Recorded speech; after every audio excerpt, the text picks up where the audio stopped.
Welcome, everybody. Thank you. Am I using this chair?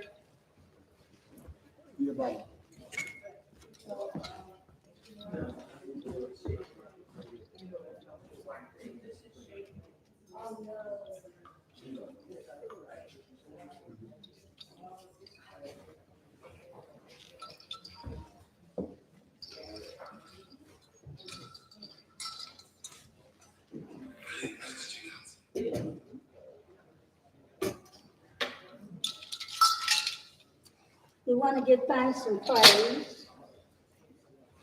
We want to give thanks and praise. We want to give thanks and praise, right?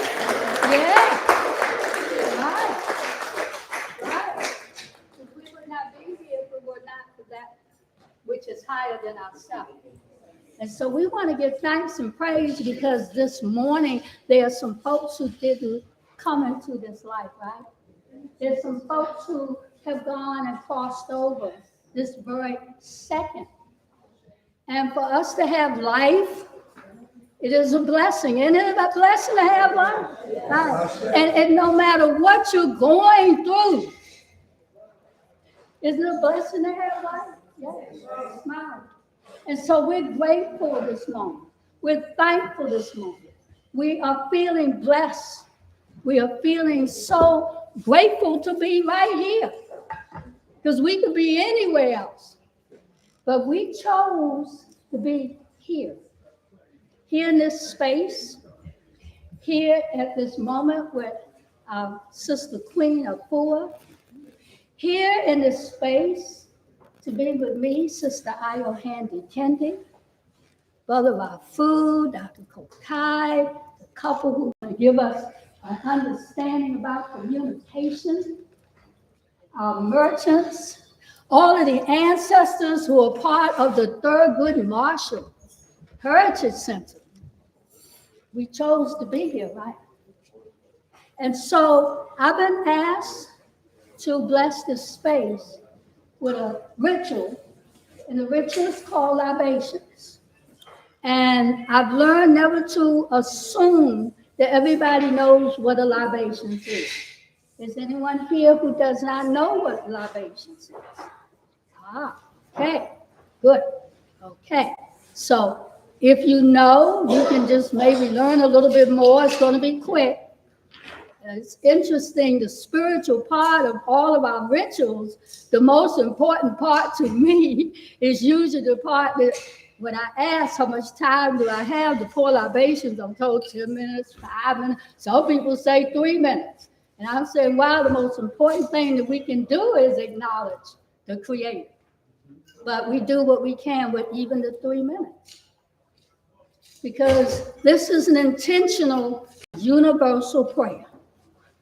It is a prayer and a ritual. And a ritual is simply something that we do over and over and over again.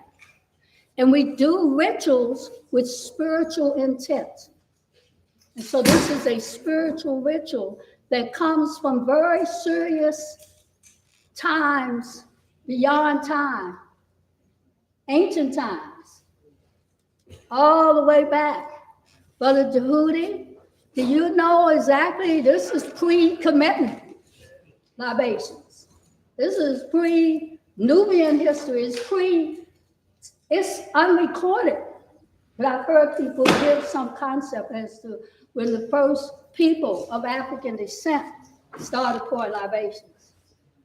And what's so beautiful about this ritual is you go to Liberia today, or Ghana today, or Benin, or Kenya, or in various parts of the continent that I haven't all been to, you'll see people doing what we're about to do, and that is pour libations. And we use the libations as a way of opening up ceremonies, as a way of honoring our ancestors, those who came before us, who are still here today, right? Those of you who understand that in our African cosmology, our African understanding of how life is meant to be, is that there's no sense of its death. That's the end. Okay? Now, in our understanding of this libations, we are going to be calling upon those who came before us and who really are still with us in spirit. So this is like us acknowledging the pictures of Uncle Joe on the wall. Oh, Uncle Joe was a good guy. He did this, he did that. Oh, and Aunt Susie, she used to make the best pies for Thanksgiving and all the wonderful things that she did for us. And we say thank you when we see those pictures. In libations, we are also saying thank you for the ancestors who we stand on their shoulders, because we would not be as strong had they not been as strong. And so we stand on the shoulders of ancestors who we can still speak to today. My husband passed in 2022, and he was I call my technology man. So whenever I need to do tech work, I call John. Well, John has crossed over, and I'm still calling on John when I get in tech trouble. And I say, John, I need your help. And all of a sudden, the technology shifts. Okay? Spirit never dies. Spirit never dies. Spirit is always with us. And as we call the libations, have the understanding it's not from the Christian perspective, where I have had people approach me and say, you calling on the dead, that's not, no, we're not calling on the dead, and we're acknowledging those who have crossed over. And that's the significance. In libations, we ask people to be reverent. You can hold out your hands as if you're receiving your good. Some of us actually kneel on one knee. We take our shoes off in a really traditional way that it is done, so that our feet are touching the ancestors. Because if you think about it, we're all going to cross over and we're going to go back to the earth. And so we're always touching the ancestors whenever we touch Mother Earth. So everyone, if you'll bear with me, I'm cross your legs, sit up straight. And we're going to take a deep breath so we can be more conscious of what is being channeled here. And as part of the congregation of who you are in honoring the ancestors in this ceremony, I'm going to ask you at a point to call out the names of your ancestors. And as you call out the name as a congregation, we're going to affirm with the affirmation of Ashe. Ashe simply means amen. All right? Everybody ready? All right. So lift out your hands. Take a deep breath on the count of 3 so that we will be in unity in our community. Breathe deeply and fully and consciously. 1, 2, 3. Take a deep breath in and open the mouth and just release and go. And again, take a deep breath in and open your mouth and release and just go. And inhale in and open your mouth. And allow the breath of life to flow through, the life force, the energy, the sound, which is the sound of God. Inhale in the 3rd time, deep and full, hold for a minute, relax your body, relax your mind, your spirit, and open the mouth and go,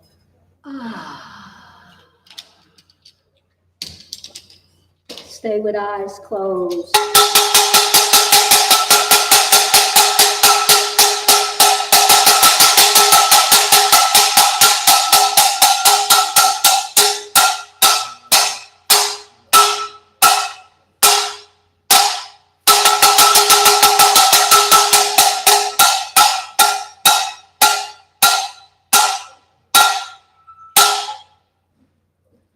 We use the go-go bell from West Africa. It's so interesting that we use a go-go bell. And the go-go, we're talking about going to the go-go here as we have come to It's USA, and we use the Gogo Belt in West Africa, which simply says, hear my prayer, hear me, come by here, come by here, come by here, hear my prayer. Listen, everybody's trying to talk to you. We know that, but please hear my prayer. I'm summoning you. Father, Mother, God, child, Father, Mother, God, child, Father, Mother, God. We come by here, we come by here, we come by here. We come by here to say thank you. We come by here just to say thank you. We come by here to say thank you. By whatever name that we call you, we know that you're known by many names. Ola Dumaye, Jah, Jehovah, Yahshua. Oh Lord Jesus Christ, oh Savior, oh Master. Oh, thank you, the one known by many names, but even though you are known as that which is higher than ourselves, as we know you by many names, there's none but one God, known by many names. And so by whatever name we call you, we are speaking to that which is higher than ourselves. And for this we say thank you. We say thank you, Father, Mother, God, child, Father, Mother, God, by whatever name that we call you, ancient names, Ra, Amen, Ra, Ptah. So many powerful names. And in all of this power, it is the spirit of that which is higher than ourselves. And to that spirit, that awareness of the presence of you in our life, we say thank you.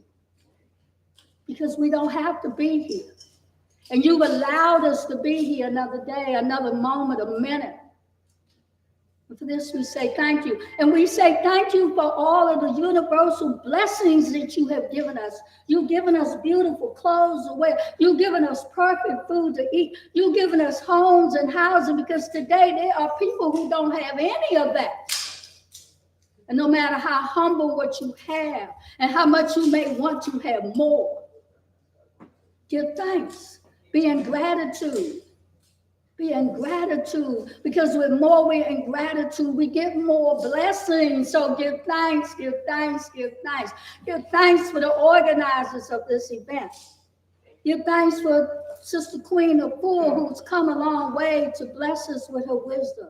Give thanks for all of us who are in attendance here. You as a community, give thanks, give thanks, give thanks. We're so grateful for your presence. We're so grateful for all who are here now and all who are yet to come. May they come here in peace. May they come here in Black love.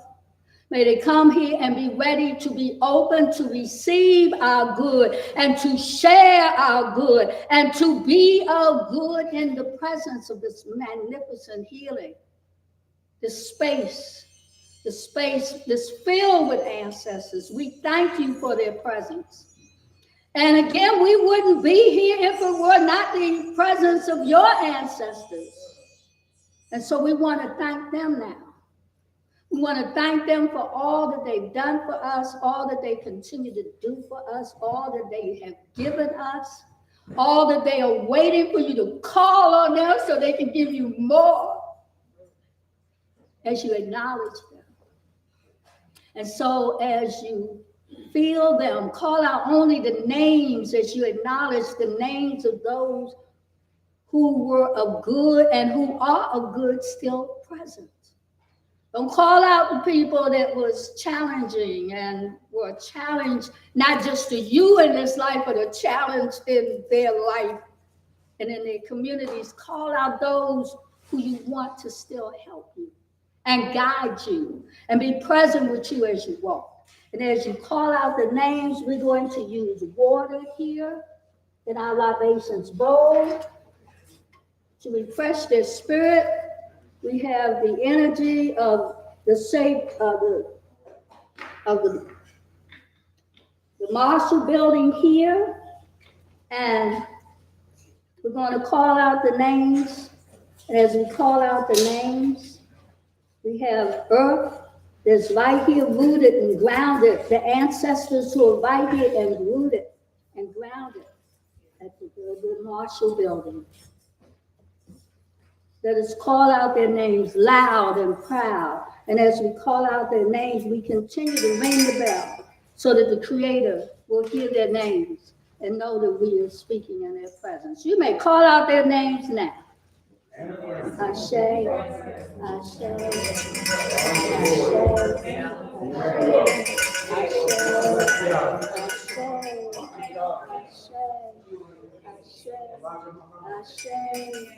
Ashe. Pull out the names of our heroes and sheroes.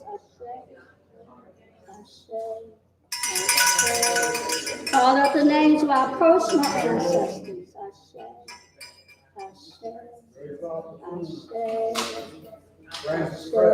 Ashe. Ashe. Ashe. John Davis.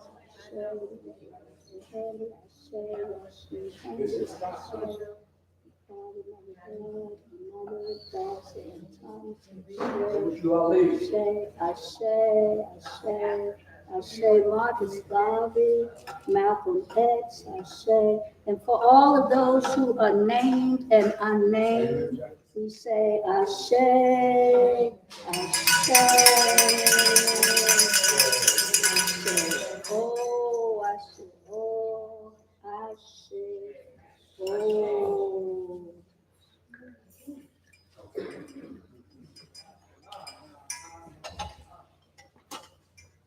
We have called out the names of our ancestors. The Ancestor Bowl will be here for the duration of the ceremony. It's always a blessing to have our ancestors available to us. And so give thanks and praise for them. And as you give thanks and praise for them, remember the ancestors who are unknown.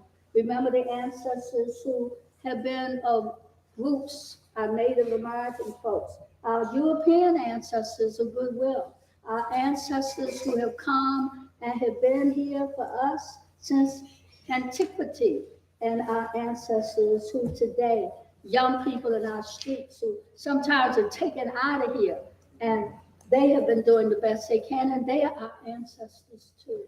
Remember the ancestors that we don't speak of often, but just remember our ancestors no matter what you do. Because if you remember our ancestors, they will always remember you.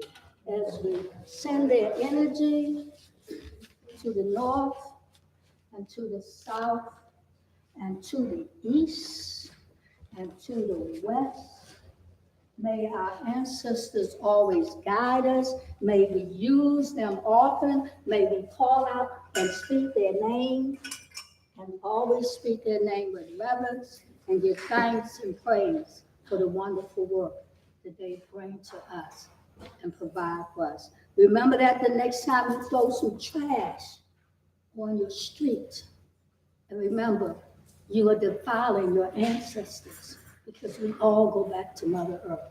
All right?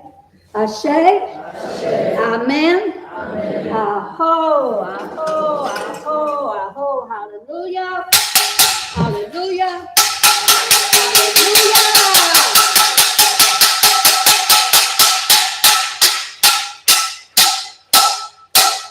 Thank you, Father, Mother God. Thank you, Ancestor. Thank you for this opportunity.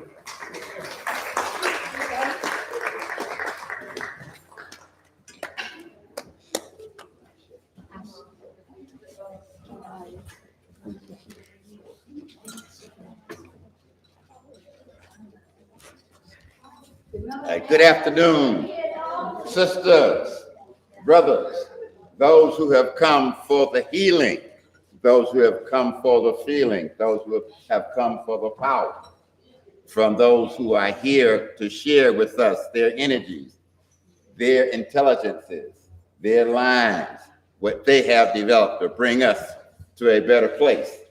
This is a healing session this afternoon. We have folks who are here to bring the deep energy from the ancestors to you.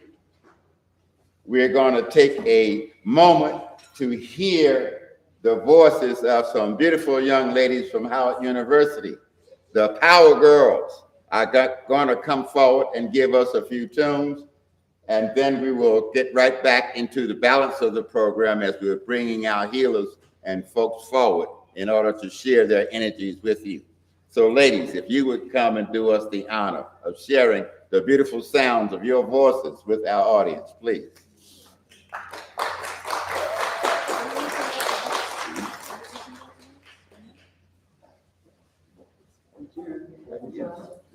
Okay. See if they work.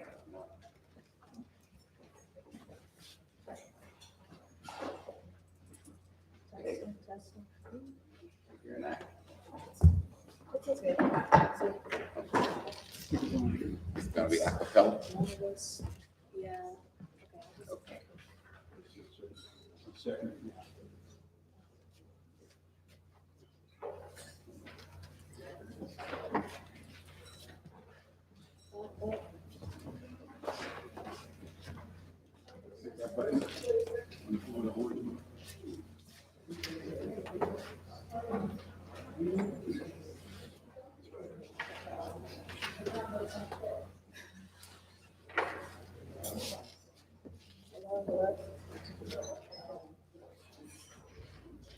Hello, hello. Oh, okay.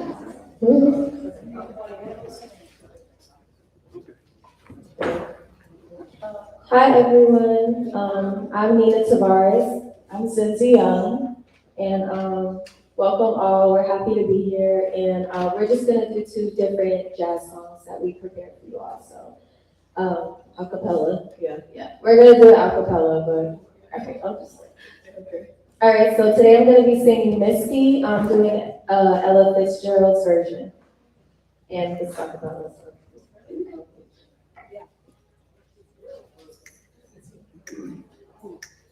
Look at me. I'm as helpless as a kitten up a tree. And I feel like I'm clinging to a cloud. I can't understand. I get misty. Just hold me your hand. Walk my way. And 1,000 violins begin to play. Or it might be the sound of your hello, that music I hear. I get misty the moment you're near. Can't you see that you're leaving? But it's just what I want you to do. Don't you notice how hopelessly lost? That's why I'm following you. I'm on my own. Would I wander through this wonderland alone? Never knowing my right foot from my left, or my head from my glove. I'm too misty and too much in love. Too misty and too much in love. Thank you.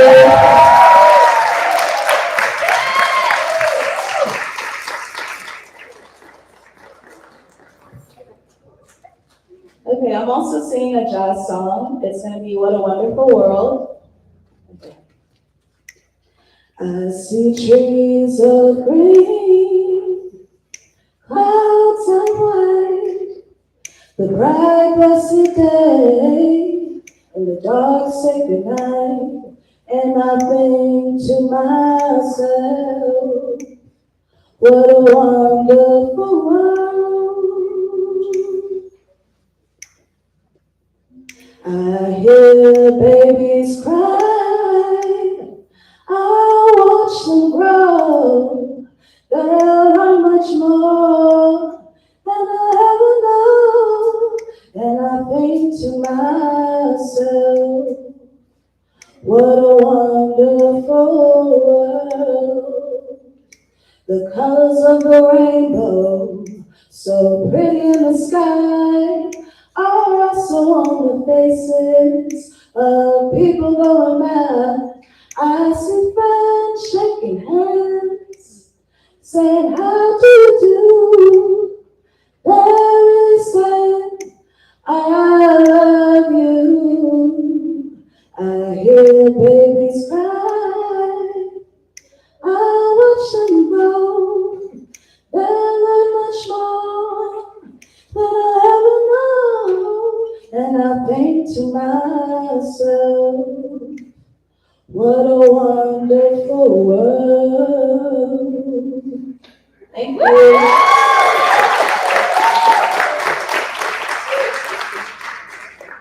Thank you.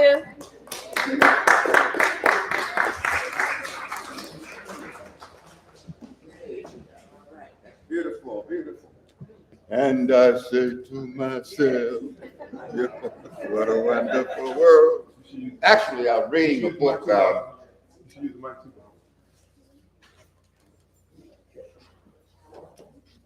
1, 2, 3. Hmm? 1, 2, 3. Okay.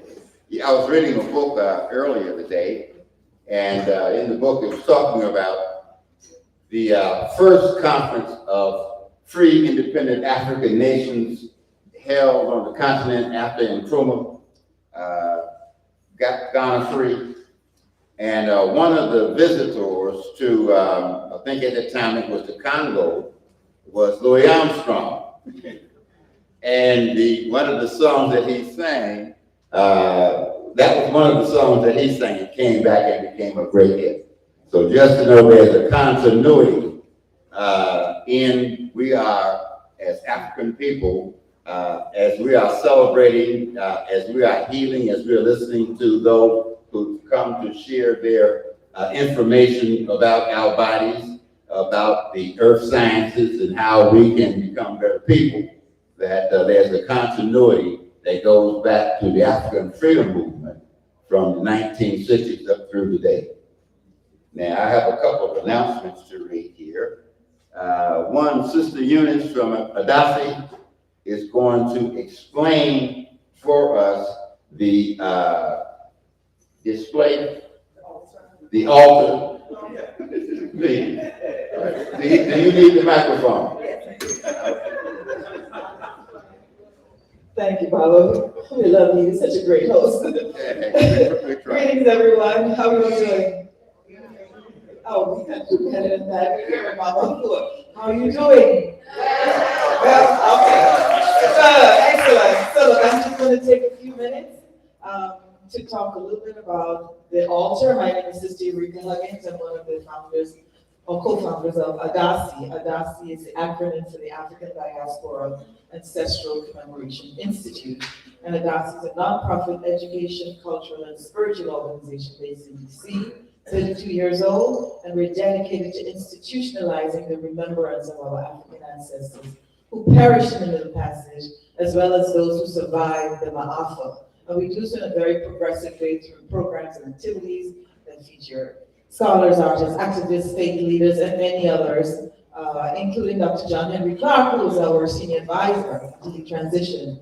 But a feature of ADASI also is these sacred spaces, these memorials that we create to the ancestors of the Ma'afa, those who survived, but also for many occasions, and for this particular occasion, being honored with Queen Afua, we created this altar, and of course, Brother Alvaro sitting here was also part of this creation. So there are many symbols on the altars, and I just want to point out a few of them, and then I'll ask you to do something during intermission and before you leave. So first we have the Ankh representing everlasting life. We have the Sankofa bird representing our ability to go back and fetch what we had forgotten, restoration of our memory. We have many male, female figures because of the theme of the program. We have the drum, which represents the heartbeat of the Creator. We have the elephants representing the wisdom and strength and courage. We have many female symbols here, of course, representing Mama Hua, the Queen. We have fruits for the ancestors. We have flowers for the ancestors. The colors are white, representing the spirit world of the ancestors. We have purple, representing the royalty of the ancestors, and also has continued through Queen Afua. And then we have many lights and symbols, and then we have the Adasi logo, and there are 9 symbols that are there. It's too much to go through at this time, but please, when you come up, you will see some stones. We ask you to take a stone before you leave, because it represents our connectedness to the ancestors. And so when you remember them, when you see a stone that you take back, you remember the ancestors and you say a prayer for them, so we can restore their wisdom, their dignity, and their pride, and continue the healing process that we are going through. So that's a quick synopsis of Adasi. And I want to thank Brother Afu and everyone who's organizing. Adasi is so honored to be here today. My sisters are here, and they send peace and love and blessings to everyone. Thank you so much, Baba. I appreciate you. Thank you. Yeah, there's nothing like knowing what we are observing, and we are so appreciative of the lessons that we just took, and hope that the information will stay with us for a while. Now, I want to announce Sekou Mara Ayohandi Jida, who's the founder of Africa is America's Holy Day, ARHA, and forgive me, the founder of Black Love Day. So as she opened up with the libation earlier, just to know she was not introduced, and we must know who she is and give honor and respect for the work that she has done in the community for many, many, many years. Next, we're going to bring on what we're calling the Hood Doctor, Dr. Kokai Patterson, founder of the, I can't read this right, the African Holistic Health Association and Acupuncture Collective. Dr. Kokai Patterson, please. Did I mess it up? No, you ain't messed it up. You tried to whisper it. I messed it up. No, you didn't mess it up, brother.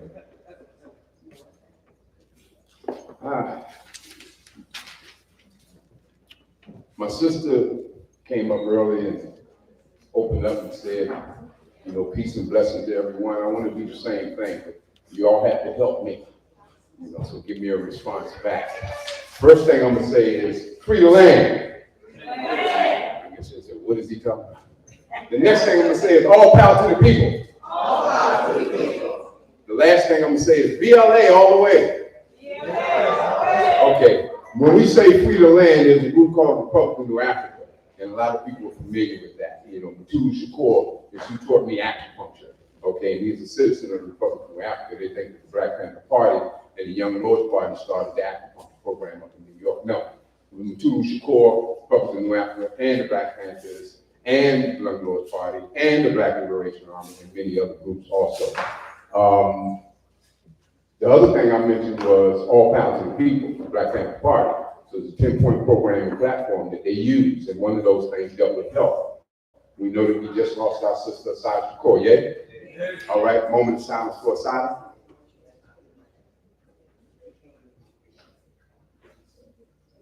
Okay, $2 million bounty. They scared of her, you know, because of what she's done in terms of what she's presented to our community. You know, the last thing I mentioned was BLA all the way, Black Liberation Army. She was the soul of the Black Liberation Army. Mutulu Shakur was a part of that. Sekou Odinga was a part of that. Bilal Sunni Ali was a part of that. They say I was a part of that, but again, we don't recognize pretty much what they might say about anything. But it's clear that the Black Liberation Army still exists. So one of the things that we pushed was the People's Health Program, meaning that we had free health clinics in the community. This goes all the way back to the 70s. This is what we do with the African Holistic Health Association and the Acupuncture Detox Specialist Collective. So we're going to be doing some acupuncture seeds in the back today. We have some other health products and stuff that we're dealing with. But this acupuncture is so crucial and important for us to understand that it comes from Africa. So if you Google acupuncture in the papyrus papers, you'll see acupuncture needles on the papyrus papers. You'll see cups on the papyrus papers. You'll see moxibustion on, am I right, I think? You know, you'll see that on the papyrus papers. It means it came from us. See, I knew that back in the 70s. I just had to find out about it. You know, I had to do some research. That's who directed Tayari Patel, African Martial Arts Institute. He said, oh, Kakai, go call this brother in Detroit. So anyway, we tracked it down and we found out that it was us that started that process. So here we are doing a 5-point protocol in the ears with seeds, not needles. Therefore, we can do more in the community because we don't need no doctor and no blood born this and all you. So now we're on a tear to treat as many people as we can, but the only way we do that is by training. So we have an ADS collective named after Dr. Matutu Shakur. You see our sign up there. This is the Dr. Matutu Shakur ADS collective in DC. We have also a collective in Atlanta named after Bilal and Fulani Sunni Ali ADS collective in Atlanta. We also have a collective in Detroit named after Chokwe Lumumba, our lawyer, who kept all of us from getting life and death sentences during the Franks and the Sergeant court trial, my lawyer too. Then we have another chapter in Houston named after Yuri Kochiyama, who showed acupuncture to Matulu and was a close friend of Malcolm X's and was a Japanese revolutionary. So what we have done in opening up, number one, the first acupuncture clinic in DC in '92 we did, but what we also did was develop a training protocol where we have these collectives all over the country doing what? Free, y'all know me, free acupuncture in the community. So on Tuesdays, we go to a housing project in Southeast, Potomac Gardens. We go to 37th Place. These are places where you're not supposed to go, where I grew up in. You know, they shooting and killing and so forth, but that's where we have to go. So my crew, we go over there and we do free acupuncture. We do free acupuncture with a women and children program, teenage girls, 13, 14, 15-year-old babies. We also go to the youth jail. My brother Imam Ali calls it the baby penitentiary on Mount Olive Road in Northeast. Y'all hearing about it on TV, how they're treating them young people ages 10 to 17.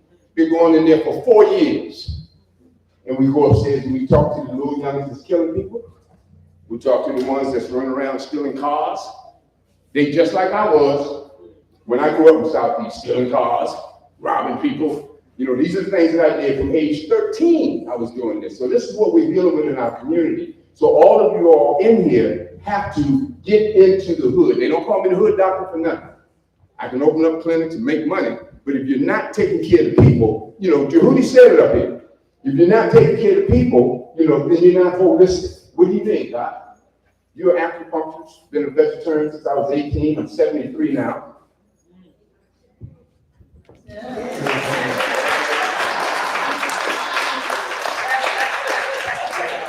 Oh, there must be a lot of older people in here. Oh, come on. Like, he's young, man. He's 73, 80. Because that's what they used to tell me when I hit 60. They're like, oh, you young, man. Oh, dang, what I got to do? Come in with a cane or something? But it's important to recognize that all of you all have a responsibility to go into the hood, to go into the community. Every black man here has to get a young brother that can't read or write, that's running the street, that's using drugs, drinking, or whatever the case may be. Every sister in here has got to go get these young sisters. We got one sister that had baby, she was 13. She pregnant again, ain't even 18. And we deal with that. Well, what happened? We know the boyfriend beat them up. You know, we was at the program one day, the dude busted into the program building, secret space, and started beating the pregnant woman up. You know, so me and the brothers, we took care of the business. We didn't get here to there. But, you know, these are the kinds of things that are going on in your community. Y'all hear about it on the news, but you got to get your hands in. You got to come into the hood. You got to come into the community, you know, and do something to touch these people because they're not being touched. And with everything that's going on now, it's heightened. Would you all agree?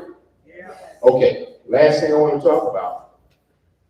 Health, holistic process, spirit, mind, body, community. So if I got high blood pressure, how am I going to deal with that as it relates to my spirituality? I got to deal with the traumas. I got to deal with my relationship with the higher power. Because if you don't, You can't, your pressure ain't gonna go down. I got high blood pressure. So I gotta deal with the traumas, the past traumas, trauma prevention. Gotta keep all that going so that my spirit is, I gotta pray, gotta meditate, got to sleep. The next thing is mind. If you don't know what you're doing, I talk to a lot of people. Well, I was on the vegetarian diet, but I came off of it because you didn't get with nobody who could tell you how to do it. We appreciate your enthusiasm. Don't stop. Keep going at it. Keep trying. But get with somebody who can guide you directly through the process so you'll know what herbs to take, what vitamin supplements to take, what kind of exercise, what kind of lifestyle you should be involved in. And if the information I'm giving you is not empowering, then I'm not proper. So I hope that the things that I'm telling you, that you're ready to use it. Else that's not proper education. It has to be empowering. The next thing is the body, which is the easiest part for me. That's the easiest part, but it's the hardest part for everybody else because they got to get their spirit right. They got to get their mind right. And right in that is what? The discipline, the self-awareness, the consistency, the objectivity. I got some people say, no, I ain't trying to do that. Why not? I don't know whether it works or not. Well, you got to be objective and, do some researching. Because we'll give them all the information. But a lot of us have been so conditioned to take medications and drugs. I was talking to a client yesterday on 6 different drugs for high blood pressure and diabetes. So I told him, I said, well, us holistic practitioners, we have formulas that deal with diabetes, formulas that deal with high blood pressure. What about my medication? I said, well, what about your medication? And then I always ask him, I said, the days that you didn't take your high blood pressure medication, was there a problem? No. Well, actually, no. I actually forgot to take it one day, and then one day I said, I'm not going to take it, and nothing really happened. I said, why are you still taking it? She said, because it's controlling my habit. Keyword, what? So I said, so it's not healing you, huh? She said, oh yeah. I'm just talking about how dense people are in terms of explaining. Oh yeah, it's controlling it. So they think the controlling is healing. And I said, no, you still have the same condition. And the drugs are going to break your kidneys down. The drugs are going to break your liver down. The drugs are going to mess with your lungs, all of the filters in your body. It's going to, wreak some havoc, So we have to make sure that the holistic lifestyle is the concept that people are dealing with, in terms of what you're taking herbally, supplementally, but the major thing is your diet. So I asked the sister the other day, I said, well, are you ready to give up the brown rice? She said, I thought brown rice was... I said, it ain't brown, it's tan, first of all. What? Ain't it tan? I know, somebody showed me some, now we say black rice is what you're going to eat if you're going to eat it. Well, how that going to taste? I said, it's going to taste better than the brown and better than the... Well, how you make it? That's just like you make the brown. What about bread? Ezekiel bread, but don't eat a lot of it. Don't eat a whole bunch of Ezekiel bread. I went to the temple last week and talked about the bean pot. They was ready to hang me in them. All the Muslims in there. I said, Assalamu alaikum. They're like, brother. I said, I want to start off with something real quick before I get into the depth of the presentation. I said, I want to talk about the bean pot. You could have dropped a cotton ball in there and you would have heard it. Everybody's face changed from. I said, look, the Honorable Elijah Muhammad did not mean for us to eat the bean pie every day. Every day. It's called dessert, y'all remember? See, a lot of these old folk in here, y'all know dessert came every now and then. McDonald's was once a month. But I want you to Google just on McDonald's. Google smoking McDonald's French fries on YouTube. You see people smoking French fries. See, I remember when it first came out and I ran down to McDonald's. We had people that worked in there, come on. So we go in with $1 and we come out with 12 bags of French fries. People was working behind the counter. So we come out with all kinds of stuff. But they're not French fries anymore. You know how you used to find it in the back seat of the car and it looked like it looked just when it came out the fryer? It's in the back, deep down in the back seat with the kids and dropping. So these are things you got to look at. So talking about high blood pressure, talking about the heart, we're talking about the kidneys, we're talking about possible stroke and high blood pressure. Possible stroke and heart attack. So we got to work on the heart and the kidneys too. We gotta work on the heart and the kidney too, not just dilating the blood vessels and getting that circulation going. You know, diabetes. We gotta work on the spleen. We gotta work on the pancreas. But again, we still have to work on the liver, the kidney, and the lung, because these are the filters in the body. And they're all affected. So this has to be a holistic approach in terms of dealing with this. I don't know how much time I have. I'll just check. I got 8 minutes. Oh, here's it. We got 2 clocks. We got more in. Okay. They know me, y'all. Stay in front of the camera. And anybody know me know that this is hard right here. So you had to put some weights on my feet or something. But, okay, so we just talked about high blood pressure, diabetes. You know, I know some people in there took vaccines. Just want to talk about that a minute. You know, 1988, when my daughter was born, we weren't doing no vaccines then. We stopped it then. So when this came up, it wasn't no thing about me. I said, oh no, ain't none of my grandchildren. This is before COVID. And I said, none of my grandchildren, none of them. None of them, about 8 of them. From 1975 to now. No vaccines. You got to do the research. There's a thing called VARS, Vaccine Adverse Reaction Reporting System. Don't believe nothing Dr. Zakai tells you. Go to CDC. You know, y'all believe CDC. Go to CDC and punch that in. And they'll give you all the reports of how these vaccines have been killing people and creating problems, but they don't want you to have it. And what did you do? You signed that little piece of paper. So if anything happened to you, you can't do nothing. It's a setup. So those of you who took the vaccine, I still love you. So continue to work on clearing that stuff out. So get with Queen, get with myself, get with other people who have specific products who can work on that deep on the cellular level, because that's where we got to go with that. Okay. Last thing, we're doing acupuncture seeds over there, and I see my sister Afif is here, another acupuncturist. What we're going to be doing auricular acupuncture. See that? Got a black hair. Look at it. I've been looking for one of these, so I'm not lying. I started doing acupuncture in 78 under Dr. Matudu Shakur, right? I've been looking for a black hair that long. Just found this 5 months ago. Yeah. But where did we find it at, Afif? Costume. Yeah. Come, you know, you put the ears. Yeah. So this is Cyrus Rose. So I said, okay, that's fine. We're going to use these the black ears. Because what we've been using for the last 30, 40 years, that ain't me. That ain't. You know, so we're happy about that. So we're going to be doing 5 points back there. First point we're going to be doing is called Shin. And I have the seeds in my ear right now.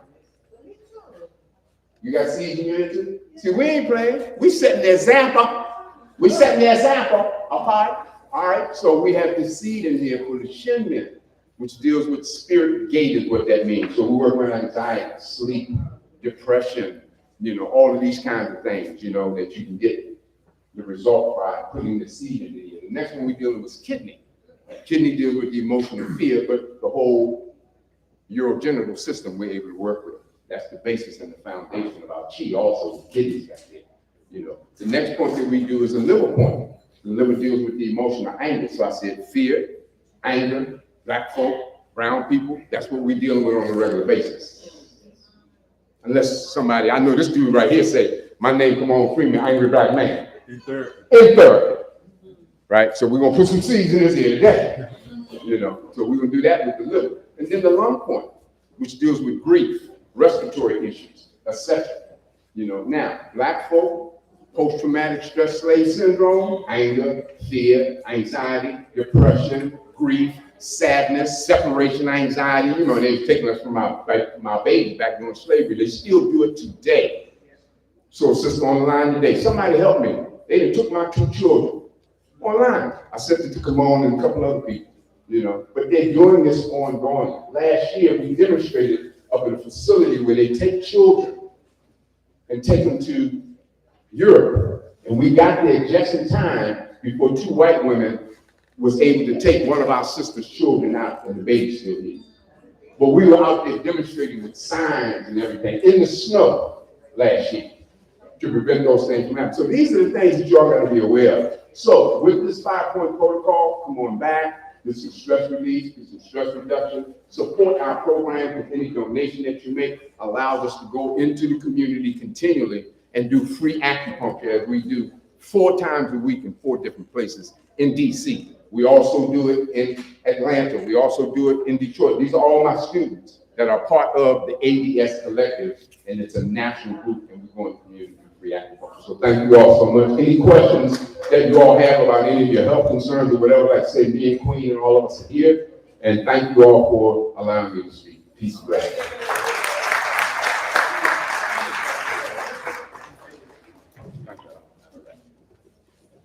All right. Yes, indeed. 1, 2, 3. Making sure the mic is still on. Okay, I think we are very, very, very fortunate community today to have the quality of presenters here, all addressing our health, our well-being.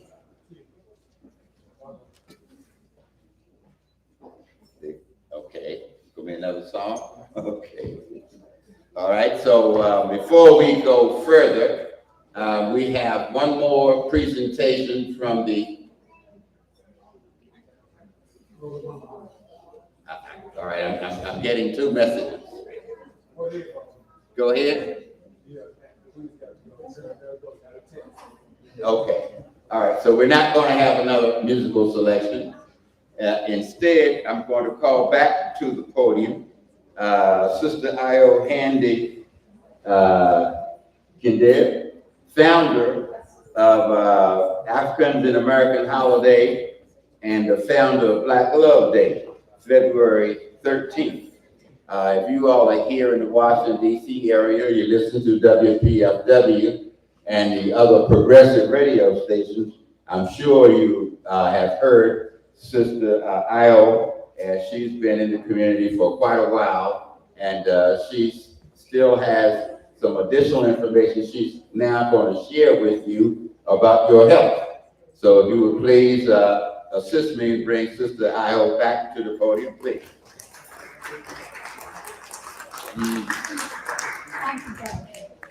Okay. I'm pretty loud, so I don't know if I need this. Yes, yes. Okay, I need it because of it's going in the film, is that why? Come on. Yeah. All right, it's gonna hold me up though. I gotta move, okay? Just Is stay. that all right? All right. All right, what should I do about it? I'm getting a lot of directions, what should I do? Sure. I'll stay right here. I am so grateful again to be able to come back, because sometimes when I do libations and I breathe with people, I don't get to do the thing that I really, really, really love to do. I love the 4 libations because it's a spiritual gift that's been given to me. It's really given to all of us. We all have the opportunity to honor the ancestors. But something else that we are all doing that we can do so much better to honor life. This program is all dedicated about life, about caring for ourselves enough so that we can enjoy life. So we got a saying in the organization I've been blessed to create called Positive Energy Works, is that we got to breathe better, to live better, to age better, right? And Kokai was talking about he's 73, I'm his big sister, and I'm 74. And you look good to have, Paulette. Paulette, how old are you, if you don't mind telling? 82. Mama Paulette is 82. So Mama Paulette, you might be able to say, do I have permission to start this presentation about what you and I do that's keeping us so young? Please do. Yes, ma'am. She's a breathologist. I'm blessed to be a breathologist. You are all breathologists, but how many people here realize that they can breathe better? Anybody here not breathing? Okay. Y'all laugh, right? Yet 9 out of 10 people in this country are not breathing deeply and fully and consciously, which means they're not breathing as efficiently as they can breathe. Which means that if you're not breathing deeply, fully, and consciously, that means that every time you don't take in a good deep breath, you are taking your cells and you are putting them in a state of imbalance. Dr. Kokai mentioned high blood pressure, strokes, heart attacks. They're all symptoms of just not breathing deeply, fully, and consciously. Not getting enough of the very critical thing that we do when we come into this world is that what do? We take a deep breath, right? Sisters demonstrating it, right? What's the last thing we do when we leave this world? We take our last breath, right? And everything in between is made better by simply the way that we breathe. And so, the more we hold our breath, anybody raise your hand? Who holds their breath in this group? Do you realize how often you hold your breath? Right? Every time we hold our breath with all the stress and trauma going on today, a lot of us are walking around holding our breath. Shoulders all hunched up, all scared, all in fear, right? You know that? Right. All traumatized because we don't know what's going to happen next. And we trying to figure it out. And that's called anxiety. Because while we try to figure it out, we get worried. We're holding our breath, right? So, this is going to not be as much talking. It's going to be a demonstration of what is going on with your breathing. I've begun to change the way I do my presentations because I found out that most of us don't even know where our lungs are. That's the first concern that we got to deal with. We don't know the anatomy of our body because what the doctors have not tried to tell us. So we got to learn it for ourselves. So let's start off by saying to you, I want you all to do this with me. I want everybody to put one hand on their chest. I want you to take the thumb of the opposite hand. I want you to connect it right on your belly. I'm blessed to be the founder of a system called Optimum Life Breathology, OLB. I have certified over 350 other breathologists. Sister Karen's one, that's right. Oh, yeah. Dr. Kokai, yeah. Breathologist. Sister, was it Naima? Yeah, another one, right. Jabbar's a breathologist. He's been working with breath for a long time. And really, all of us are breathologists because what do? We breathe, right? But if you could breathe better, to live better, to age better, would you like to know about it? Yeah. Yes, would you like to know about the most life-changing thing you can do just in this little short time we have together? It can make all the difference with every quality breath that you take. Let's do it, okay? Hand on chest, hand on belly. And I want you to close your eyes. And I want you to focus attention on your breathing. And on the count of 3, I want everybody in this room to take a deep breath. 1, 2, 3. Take a deep breath. Relax your legs. Uncross your legs. Sit up straight. There you go. Okay? I want you to take another deep breath. Inhale in. Exhale out. Okay? Now I'm going to look around the room. I want you to open your eyes. I'm going to do what the kids say. I'm going to poke you out. Okay? On the count of 3, take another deep breath. 1, 2, 3. All right? I see some pretty good breathers. You're not taking a deep breath. That's all right. 9 out of 10 people are not. So I'm just pointing you out. Take a deep breath, sister. Good. If you notice your hand is going up and down on your chest, I can barely see your hand. Can you feel your hand move? If you can feel your hand move, Do you take the breath with your mouth open? you take the breath in whatever way that the breath comes to you, because the body intuitively knows generally that if you need to breathe from the mouth or breathe from the nose, your body will tell you. But right now, I'm asking you to breathe whichever way you normally breathe, okay? And I'm just going to analyze your breath, okay? Let me see. Sister, it's not a deep breath. Good. Try it again. Take a deep breath. Inhale in, release the body, exhale out, okay? Another sister here. If you notice as you're breathing, that as you inhale in, and your body's going backwards, and your hand is going up and down on your chest, you are one of the 9 out of 10 people who's not breathing deeply, fully, and consciously. Try it again. Take a deep breath. If your back is going backwards, relax your shoulders. That's pretty good, okay? Take a deep breath. If your mouth is open, as you're blowing out the breath, as you breathe, you don't need to use your mouth. Not that way. All you need is open the mouth and just go, as you release the breath, okay? Inhale in. Is your hand going up and down on your belly? Or is your hand going up and down on your chest? Nigga, that's not a deep breath. Let your belly do the work. If your chest is going up and down and you feel your shoulders parting, as if you try to push your shoulders back to get air up into your upper chest, okay?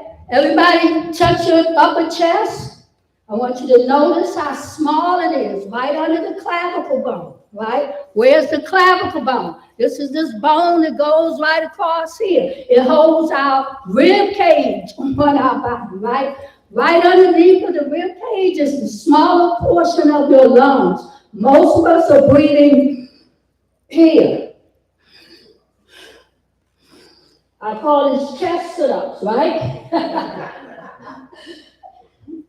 We breathe 20,000 times a day, 15 to 18 times a minute doing chest sit-ups. Because what are we trying to do? We're trying to get air up in the upper part of our lungs where it is the smallest part of the lungs.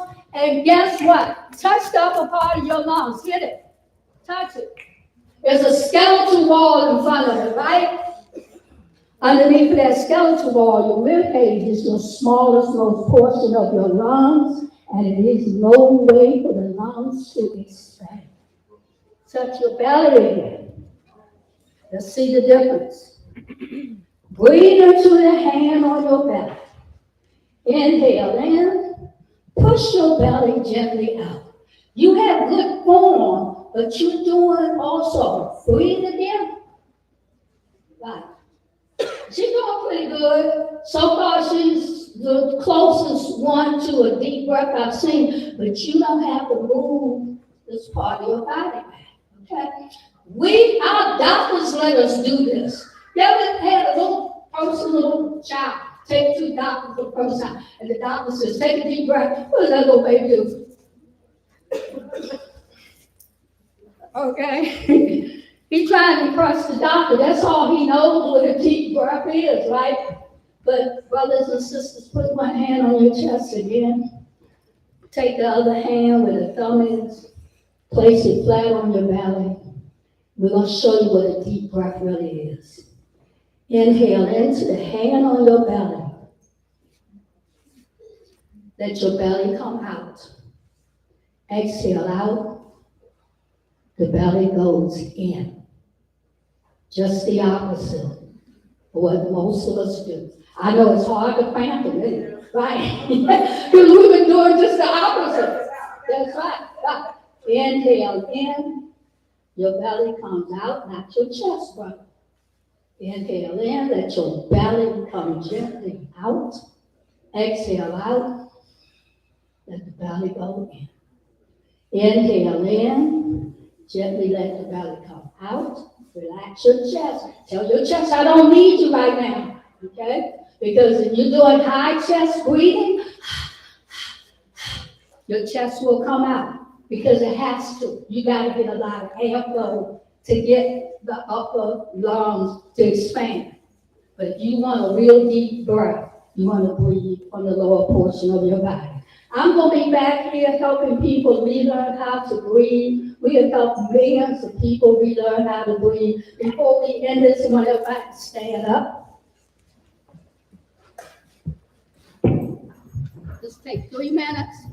There are many ways to breathe. We know inhale and exhale, 20,000 times a day. That's the epitome or the foundation of optimum breathing. However, we breathe in a lot of different ways. So this is a quickie. So y'all gotta follow me. So that's why I gotta put this down. Can I? Okay. Okay. Everybody follow me. Many ways to breathe. So let's inhale in. Lift up our arms to the air like we just don't care. All right? Turn the palm down and go, ah. We're going to take a yawn in. Inhale in. Open up the mouth. Stretch the lungs and go, ah. And this time I want y'all to fake a yawn and make it long. Inhale in.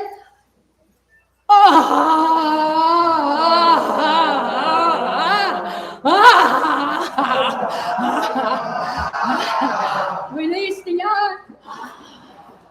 One more time. Inhale in. All the way up, all the way up. Give thanks and praise to the Creator. Give thanks and praise. Open the mouth and go.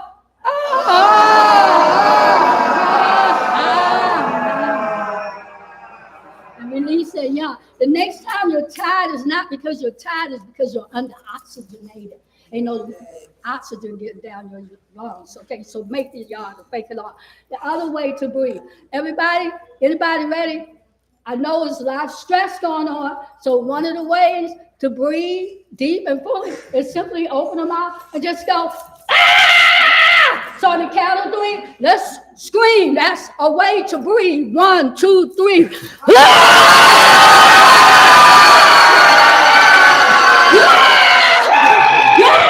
There you go. Right. When you get stressed out, don't sit there and be all trying to be cool. No. Scream. Breathe, shake. We're going to do a little gibberish. On the count of 3, we're going to do what we call gibberish, which is so you don't defile your mouth.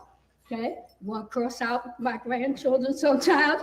I don't curse them out no more. I just gibberish. So, example. Turn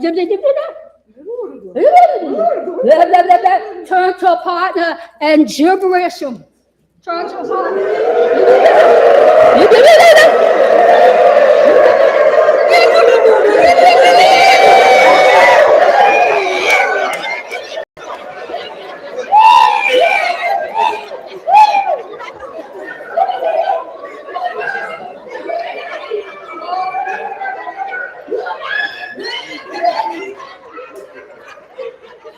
Okay, and imagine this is a breathing technique. This is a prevention technique. Somebody come running up to you and you say, I bet you they won't mess with you, right? Okay. Last breath technique. We know all kinds of them, right? Come back and we learn how to breathe. Last one, on the count of 3, we do this every day. We don't know it's a breath technique. Open your mouth and just allow yourself to go. 1, 2, 3, give a good belly laugh.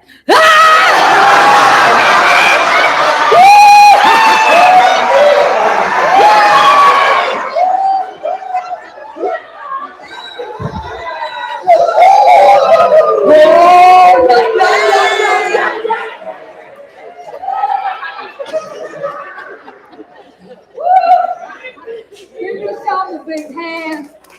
Thank you very much for the opportunity to share. Breathe deeply, fully, and consciously. Allow yourself to laugh more and play more and breathe more. Because when you breathe better, you live better and you age better. It affects the mitochondria, it affects 60 or more stress-related disorders. Come back and learn how to breathe better, to live better. Thank you so much, because there's power in the breath. All right, Neil. All right, next we're going to have Dr. Burke. Baruch. Dr. Baruch from, what's that, Eli? Yes. me go get him. Okay. We're going to hear a little bit about some of the food choices that we have. We're serving in the back. And then we're going to bring on one of the people that we have all come to hear. Just like to say that I first met the Queen so many years ago. I'm not going to put numbers up on the board. I will admit I'm a little bit older than the good doctor. He said he was 75. No, I would have asked him 73. All right, well, hey, I didn't mean to add anything to it, but again, I didn't recognize him. I guess as we're getting older, we change a little bit. But let me bring up Dr. Baruch, who's going to talk to us about some food. Dr. Baruch.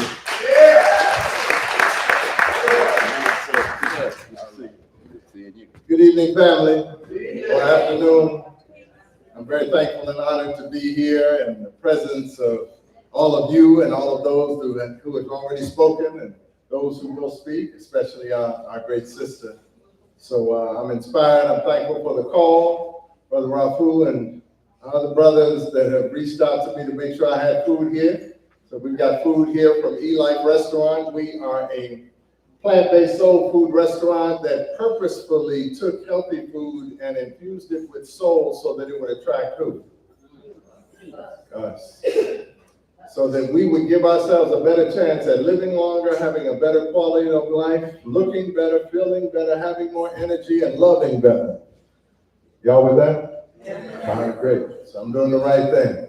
We're located now in one location out in Capitol Heights, Central Avenue in the Beltway, right there in the shopping center that used to be called Hampton Mall. For those of us who've been around that long, otherwise we're right next to the Home Depot out there. And our goal and purpose, again, is to make us feel better. Because too many of us, like every other day, somebody's checking out. And cancer didn't used to kill this many people.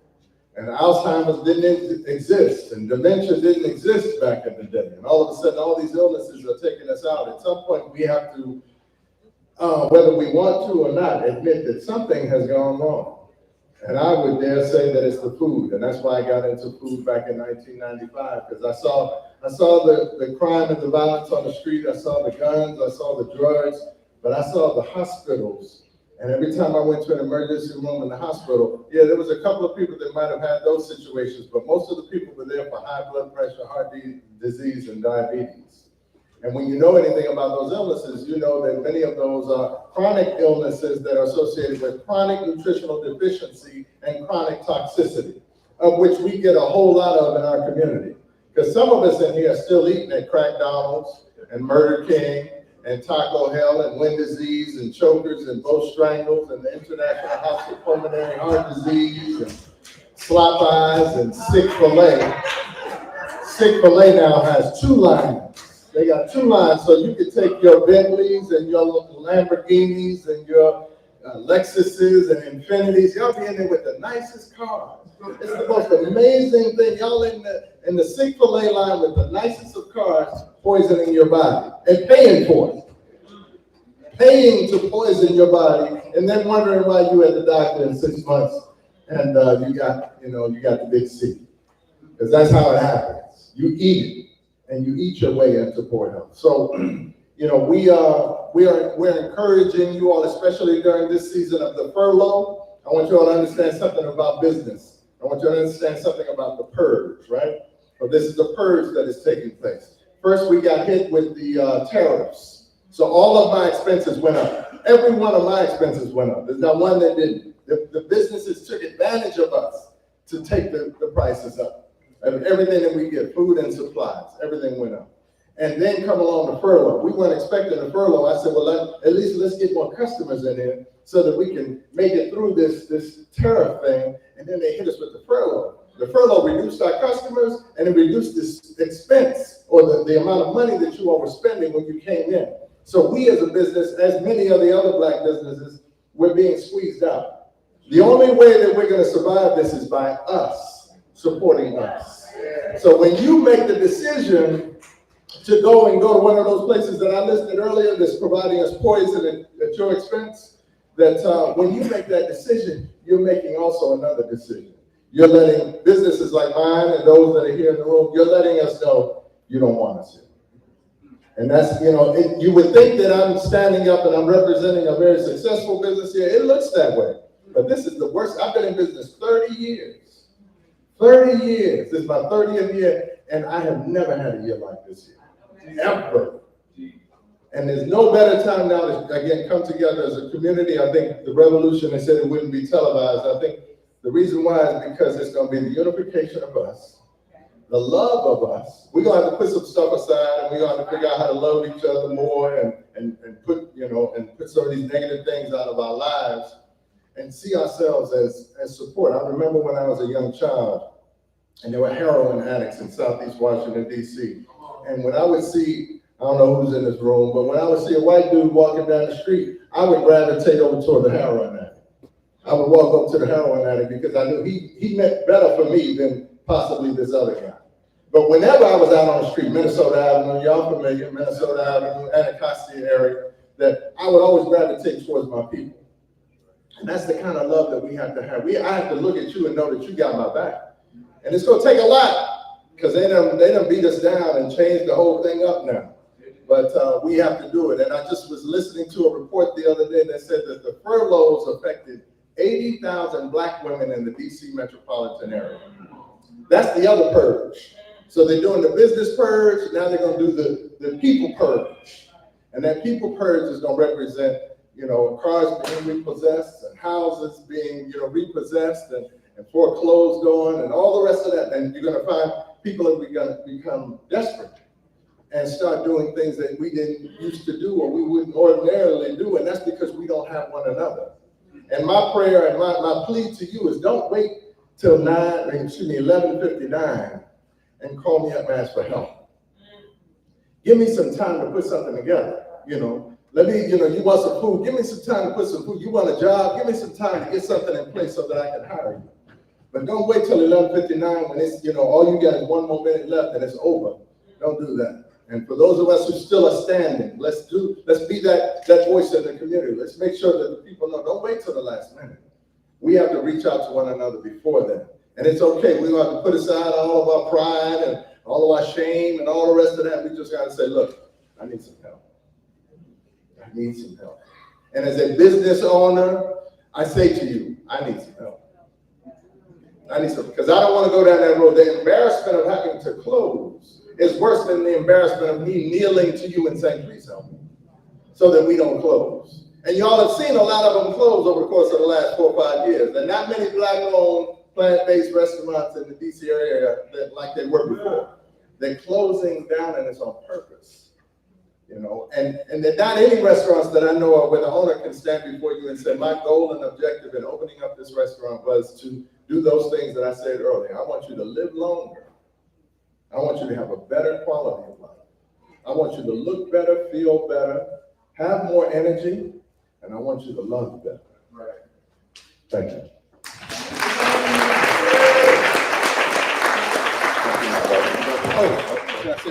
We do have a little food here for you all. I want to grab some food here on the side room over there. Please come grab something. I'll be in there. I'll finish the lecture over there. All right. All right. Okay, sister, brother. I'm not going to use that other term that was in that record. But now is the time for us to get ready. Hold on 1 second.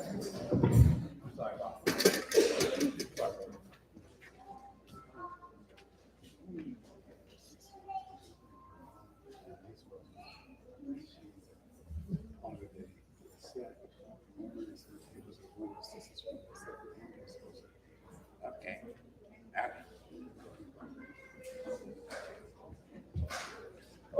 I'm looking for a sister from the Sacred Woman Entourage that's going to bring on the Queen. I wasn't given her name, so I'm not sure who I'm looking for.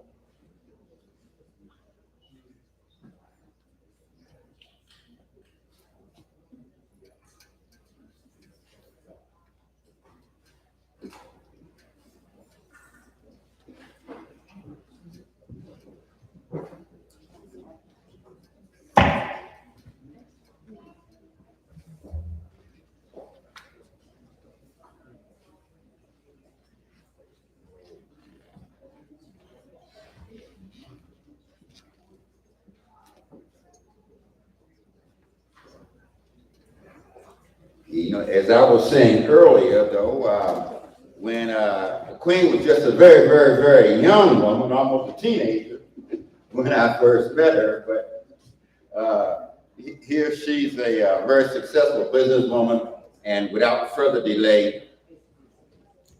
Greetings, everyone. My name is Mama Tia. It's a pleasure to be here today and be in the spirit of wellness because I want to be well.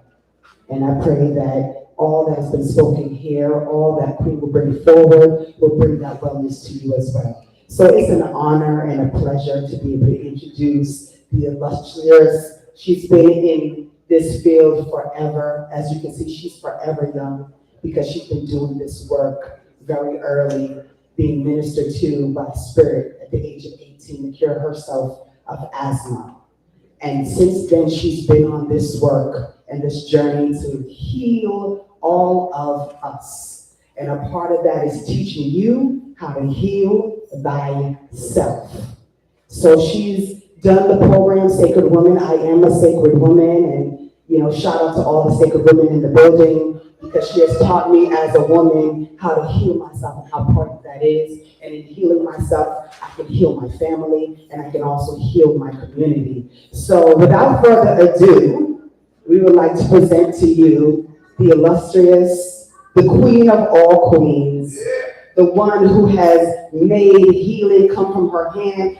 Personally, I just get the products of the medium, but she is a healer. She is a Reiki specialist. And she's done it by making her products, but also giving a part of herself to us.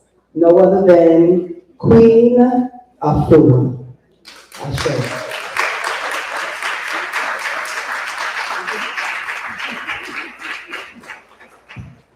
Thank you, Twine. So thank you for coming today.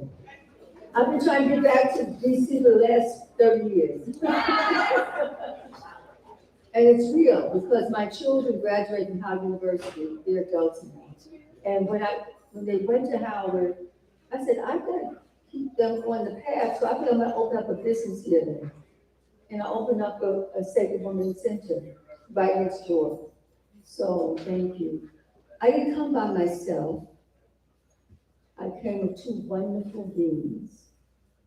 And they reflect the height of what I see as Ast and Asar.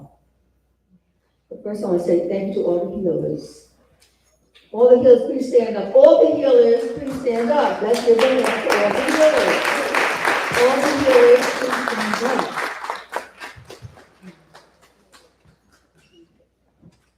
And I want them to come up because this is the pulse. It's the husband and wife, and they've been together for over 2 decades.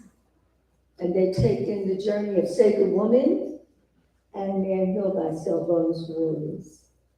So when I heard their story, I said, they're the example. That's what I'm working for.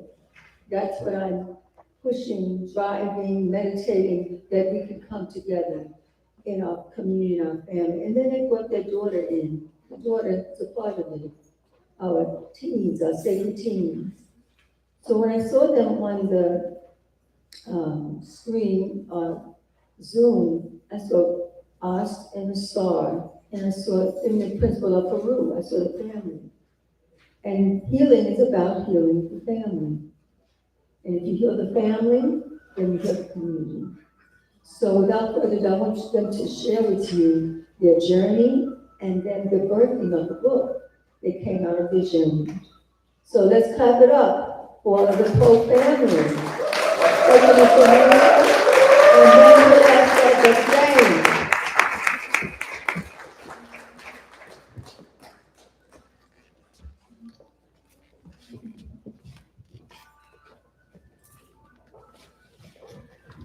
Peace and blessings, family. I am Wellness Warrior, Brother James Polk, and this is my wife. Yes, I'm Sacred Woman Practitioner, Tanisha Polk. Okay.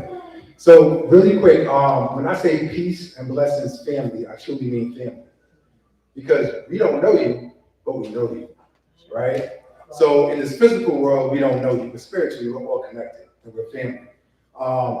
We have been going down this journey together, And one of the things that we're going to do today is talk about truth, but real truth, as family, as community, going back to our tribal days where we sat in community, right, as a tribe, and really told the truth, right? So we're going to start today and we'll talk a little bit about our truth and share. So. Okay. And just to expand on that, we want to talk about the truth about love, right? And the reason why that has been, for both of us, what dropped into our spirit today is what we're here to deliver in terms of a message, is because we recognize that no matter what generation you are in right now, the generations after you need to know your truth about love. They need to know your truth about love. Why do we say this? Because for each of us, love is a journey, right? We all know our own, right, journey, parts that we share and the parts we don't, right? And we know how love has evolved for us, whether, in childhood, it looked like one set of experiences. And as a teenager, maybe it looked like another set of experiences, adulthood, and then, on from there. So the reality is your story matters. All the parts of it, even the parts of it that feel like you want to keep them to yourself. Because we are community, and our generations after us are in need of the knowing, right? So many of us come into love and relationship thinking that we're just doing it wrong, so we leave, right? We leave relationships before we really give it a chance to show us the growth within ourselves. And so with that, we really want to talk today more so about how do we tell the truth, not just to your children, your grandchildren, your nieces, your nephews, but to your neighbor's children, to the person that you have a moment with while you're standing online at the grocery store. How do you tell the truth, about what your love journey has been so that our families, our brown and Black families can remain whole? Ashe. So let's talk about truth, right? So we don't know ourselves when we first come here, right? We think we do as we're growing up, but we get taught in this society certain behaviors, excuse me, and that's not, it's almost like changing the script of a movie. One that we're supposed to already have known inside internally, but we come here and they give us a different script, right? But as we go through life, the Most High gives us all our messages. But sometimes it's not clear because we have been disconnected from ourselves, right? So growing up, even the hood doc, I heard him talking earlier about the hood, right? We come from these environments that teach us what? To disconnect. As men, brothers, right? We understand one of the first things we learn is don't show weakness. You can't. You go out there, you show weakness, you're fooled, right? So you gotta disconnect. Even if you want to cry or want to have a feeling at a young age, we get taught to push that away, put it down, right? There's other things in the world. Myself, I went to the military. First thing they teach you, disconnect from emotions. You cannot be in here and serve your country and go to war if you are attached to emotions and thinking about your family back home. So again, disconnect, right? So we go through this journey, then we meet a beautiful queen, right? And we want to love her. But how could we really love her if we're so disconnected from our own feelings? She'll cry, she'll have emotions, and I won't understand it. I bet she's crying for it. That wasn't even that serious. I don't even understand. I can't attach to that, right? So a little bit about my story. My wife and I, like she said, we go through journeys together, but we also have our individual journeys. But as we're in this divine union, there's ways to get out of it because you say, oh, that was too tough. Oh, I don't want to have that hard conversation. I'm out of here. Oh, you're not my guest person? I'm out of here, right? I need somebody to validate me. You're not going to do it? I'm out of here, right? There's so many different ways that will bring us from our union. But if we stop for a second and understand why our divine partner was assigned to us, because they are assigned for a reason. It's not to make our life difficult. It's actually to have things show up within ourselves for us to work on, to bring us to the next level.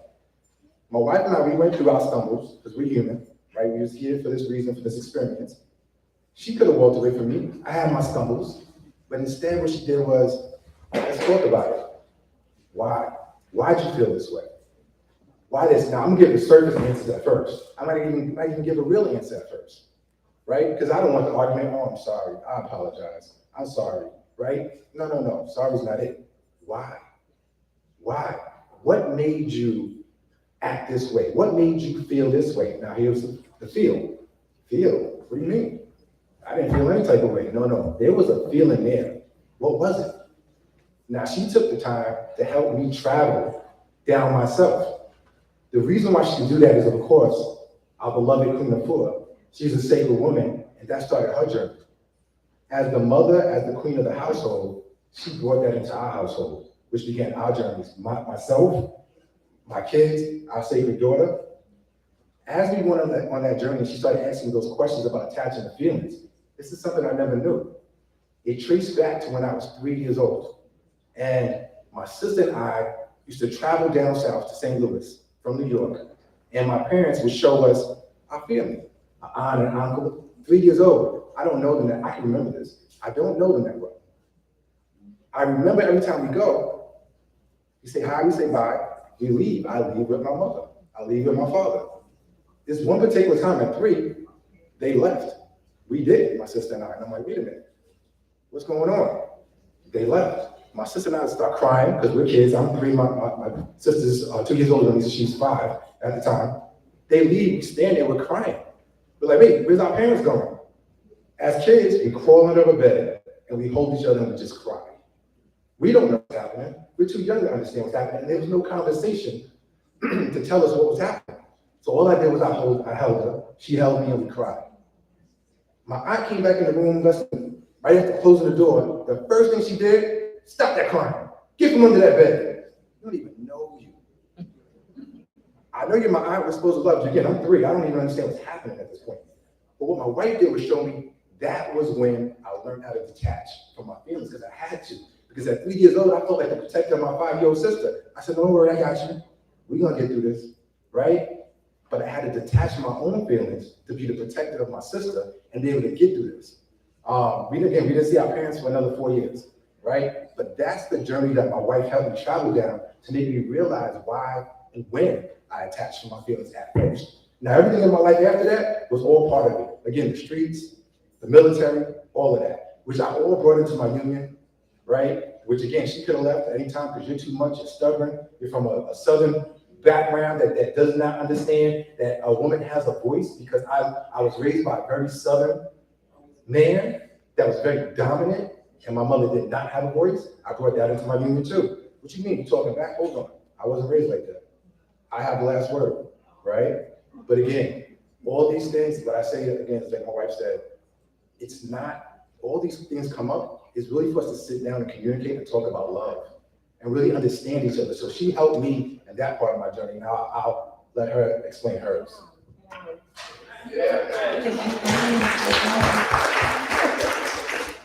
Wow, I still get misty when I hear James share that part of his journey, just as a mother, and even as a daughter, I recognize the emotion in it.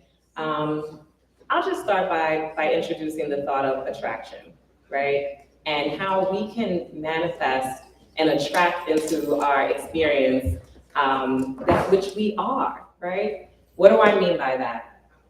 I was also raised primarily by my grandparents. My father was shot and killed in New York City by police officers when he was 19 years old.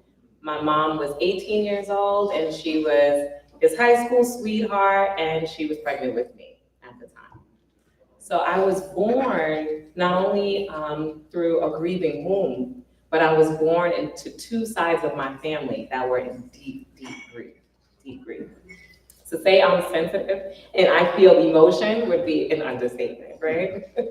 But I raised that to say, being that I was raised primarily by grandparents that were also very Southern, very traditional, I also learned to suppress my voice, right? I was told in many ways that it was ladylike, it was what you do when you're a good child, good daughter, right? This is how, the obedience was the measure. But because I thought that I needed to walk through life and silence my voice, I attracted a partner who wanted to silence my voice. And then I went through life, right? I work in corporate America. I started to climb the channels in that space, and I started to learn how to reclaim my voice. Then I went into Sacred Woman Rites of Passage with Queen Afua as my mentor, and I definitely learned how to own and reclaim my voice. But I had already married a man, right? At that time, at that part, that version of himself, who really wasn't initially attracted to a woman who had this much of a voice, who had this much to say. So this was a very, very trying time in our relationship. It's a milestone where we now, because we through group counseling and also, you know, just community settings, we've talked to lots of other couples, and we recognize our story is not uncommon, right? When we got married, well, when we first got together, I was 24 years old, right? So now here I was at 40 years old, and I'm like, wait a minute, I have new ideas, right? It's like, I have to now introduce my partner to them, right? And that was challenging, and to be quite honest and transparent, there was a time when I thought maybe we would have to separate. Maybe, you know, I had attracted him when I was in one version of myself, and now that I had grown into a new version, perhaps we weren't going to meet in the middle. But that's when his journey activated. So this is how the Most High shows up, and what is divinely aligned will remain, okay? So after I went through rites of passage as a sacred woman, he then also went through, for the men's experience, the masculine experience, and our roads began to center and merge again. And so one of the things that we know our journey was to teach us, and then to have us also be a testimony of, is the fact that there's a reason why your partner is your partner. Even if it's a partner from your past, there was a reason at that time that they were brought into your life. Every relationship, whether it's family relationships, co-workerships, you know, neighbors, right? Every relationship with anyone is there to deliver a message. And so once we actually can pause long enough and be silent enough to really hear from the Most High the reason we're experiencing what we're experiencing and what we're being called to grow towards, then we can now keep that information, right, and amplify it by sharing it with others. One of the platforms that James and I are always, you know, sharing is that you're not doing love wrong just because it hurts sometimes. I think that my grandparents definitely were a demonstration of that. But what they did differently is they didn't really talk about the challenges, right? Back then, a lot of the time the thought was, you know, what goes on in this house stays in this house, right? We've all heard it, right? What goes on in this house stays in this house. But when we started to shift our mindset to that privacy setting, then what occurred was others, now they don't really know what it takes to really have a fully embodied relationship. And so they only see the pictures and the happy moments, right? And they only see the photos that are captured during the parties, right? But they don't know that there are moments that really, there was an initiation for each person to grow. So what we really are standing here to share is just to say, share your love journey. Share the markers where your growth was initiated, right? You know, for James, one of the things he shared so far is about that initial feeling with emotion at 3 years old, right? And for me, I came into this world full of emotion and surrounded into it, right? Our experiences early on were very different. I was a full court press, right? My whole family on both sides was like, oh, we have to be here for her because her dad was killed, right? And in his experience, it was opposite. So now we're trying to do life together, but we haven't had the same start. So I had to introduce my inner child to James, and he had to introduce his inner child to me. Now, through this journey, we're so thankful for again, Queen Afua, and again, I'd like to heal that up, which is her son, Supernova Islam, and Brother Hallelujah. What these journeys did for us is really help us, you know, learn about ourselves. And that's the key thing, is really understanding who you are, right? Because I can't show up for her truly, authentically, unless I know myself. Now, once we learn that and we learn our inner child, because our inner child is to show up, right? Today, my inner child showed up. In many ways, just coming in here and seeing the artifacts and everything else, my inner child was just excited. I wanted to go see everything and read everything. So in different ways. Now through that, our journey, we did birth, as Ms. Queen of Fleur said, a couple of books. I'll let my wife talk about the books. But I'll say really quick, you know, these books, especially the Alchemy of Shadow Work, the one that we wrote together, it's not just a book that you read, it's interactive. Because it really is about a journey within finding yourself and the shadows that come up that need to be worked on. But again, I'll let my queen say more about that. Yes, yes. So our book is called The Alchemy of Shadow Work, Sacred Relationships Unveiled.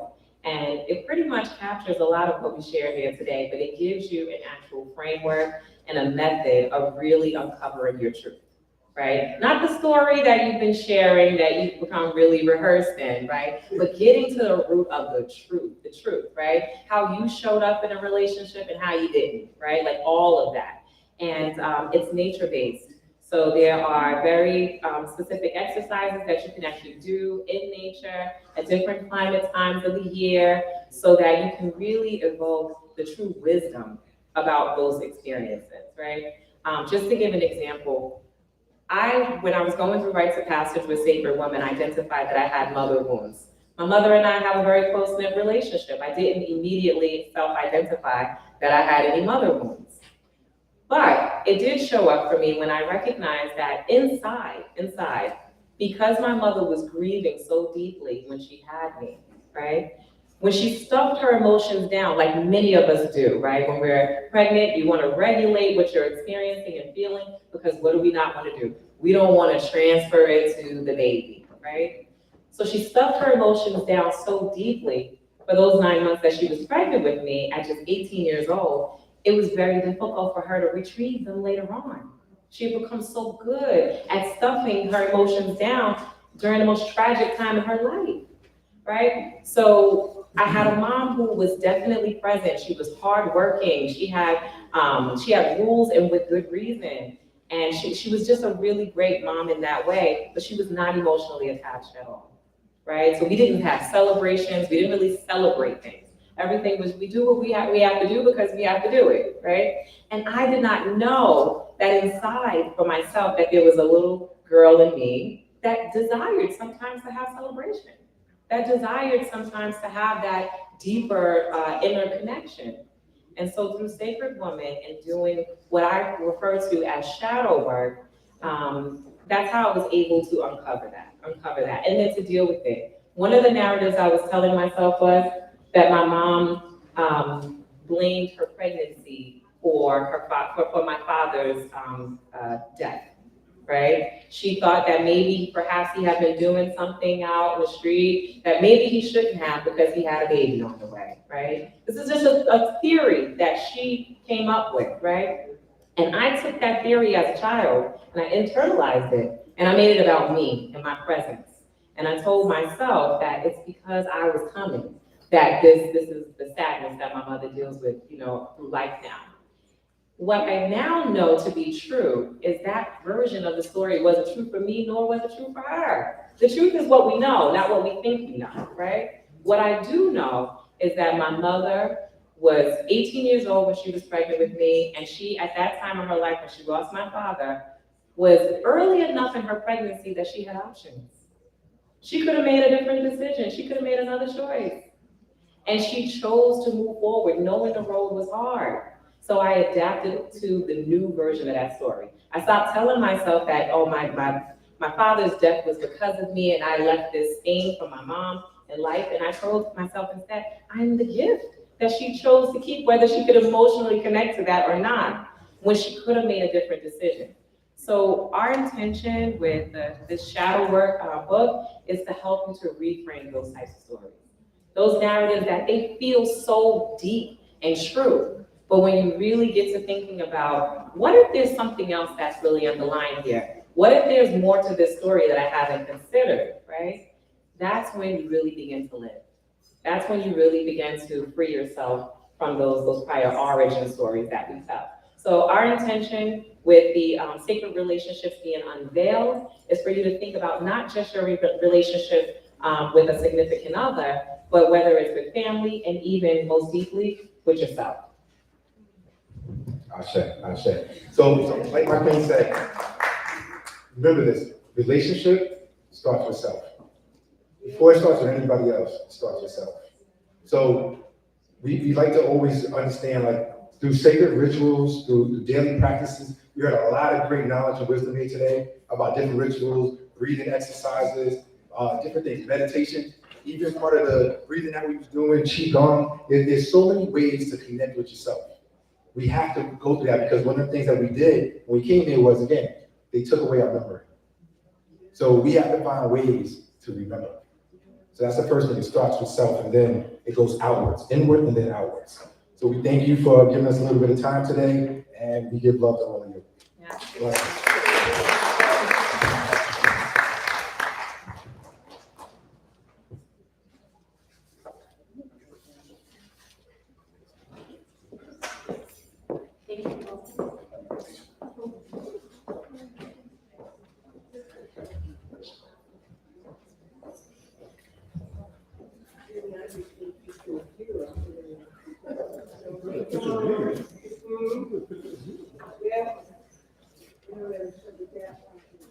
Oh, okay.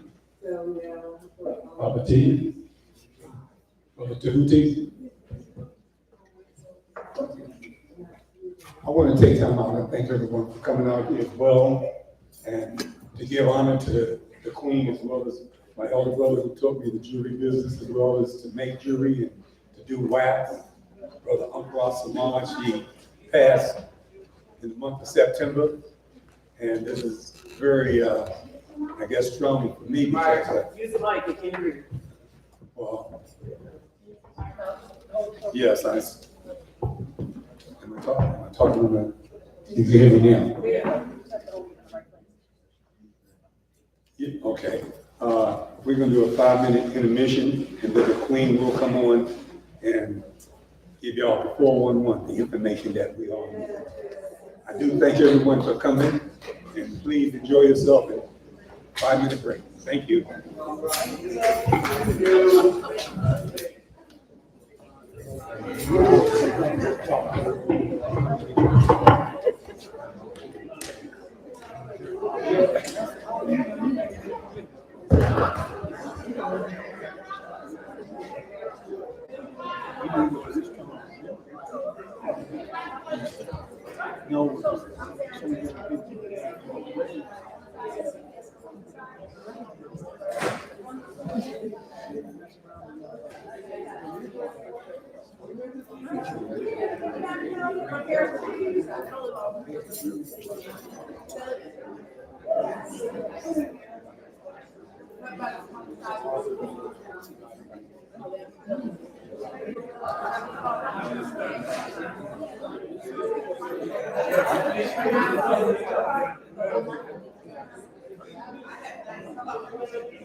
We're gonna move into a semicircle. Come on. Move the chair up, move in a semicircle.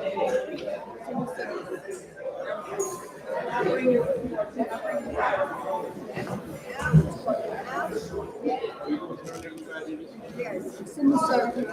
So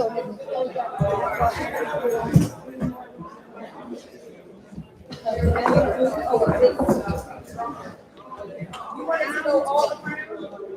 Bigger circle than this? Yeah, they come in, let them come in. Let them come in.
My second choice.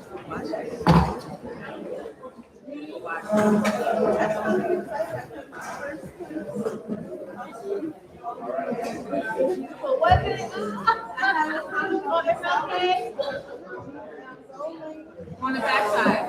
Okay.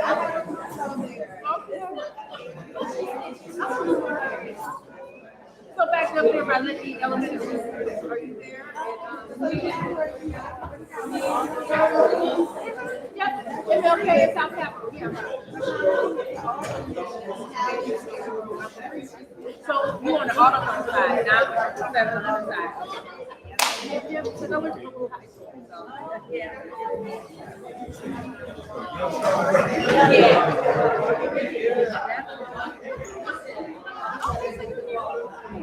We have to say information because we do an annual wellness and so I heard we get paid every September, every Thursday, Saturday. But we do other work too. That's how we do that. We just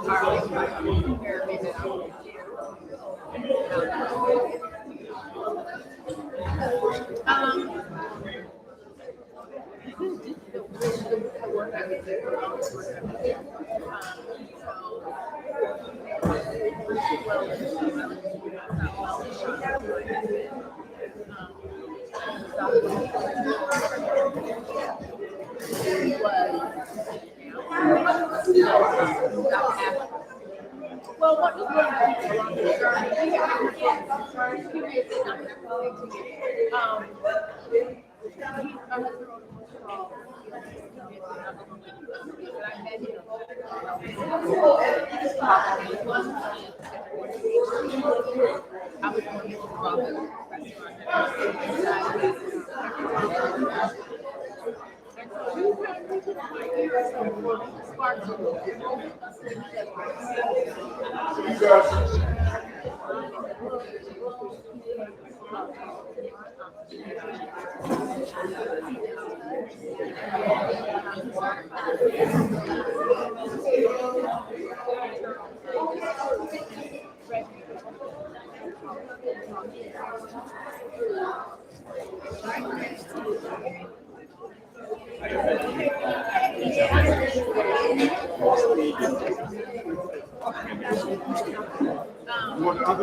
Right here now. I'm on you, girl.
Because you distracted.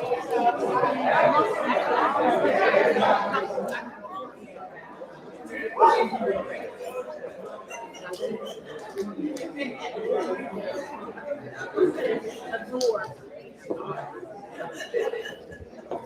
Still nice to do.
And then just a beautiful imagery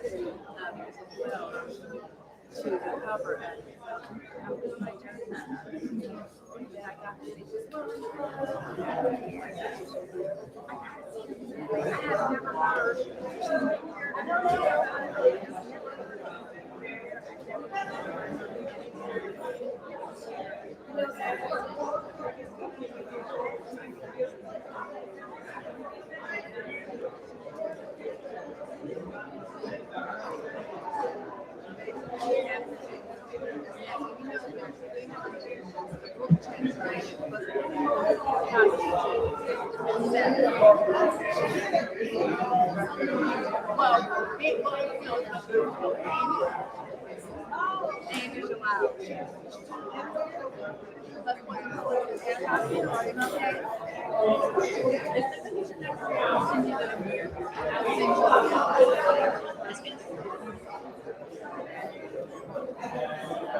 And I stopped the chicken and then the last thing was baby dairy. I had eggs in the refrigerator for probably the last week I had gone. They were because I used to have Saturdays and Sundays were like, you know, we do and I was thinking about skipping it. And I got to a part where she said, eggs are being chipped. Yeah. And then I was like, well, I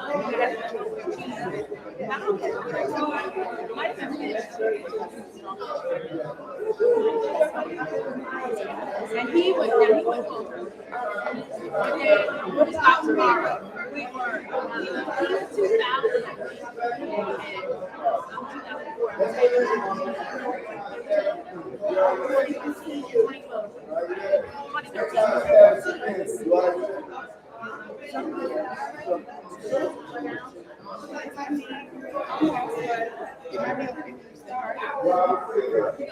wouldn't say it's criteria, but yeah, I can maybe like, oh, I gotta have some, but it's definitely helpful.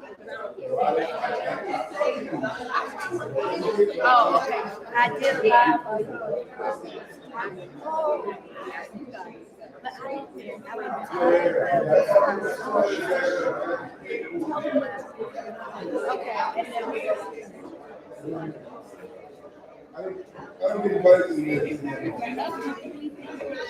yeah, so, Dr. I'm gonna go video too. I hope you guys see some of the raw food.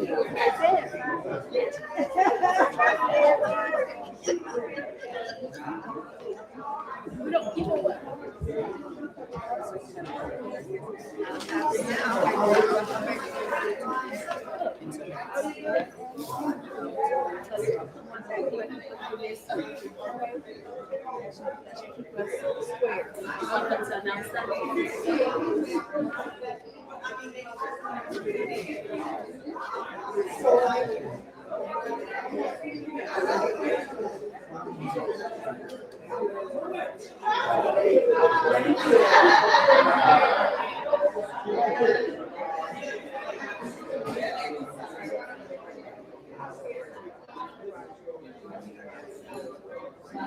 May I have your attention, please? May I have your attention? In 2 minutes, we will resume. We will resume in 2 minutes. Please get your packages of food. Please come forward in the semicircle and have your seat. We will start in 2 minutes. Thank you.